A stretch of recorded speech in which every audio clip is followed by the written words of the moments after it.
ina-address ko po dito, dapat po yung gutom, tubig, lahat dito. Kasi ang iba naman, hindi naman nagpunta sa mga evacuation center, pero nasa bubong po sila.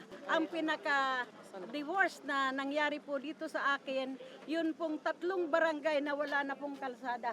Wala naman po doon tubig, pero po, yun talagang landslide po ang nandoon. Kailangan namin mga evacuation center, nakita naman ninyo, mga rescue boat, kung ano-ano po. Tuwang-tuwa po ako, dahil sabi ko, sa maliit na bayan namin, talagang napili ako na bigyan ng importansya po dito sa amin. Nakita mo po, si BBM talagang ang ating Mr. President ay talagang mahal na mahal ko po dito.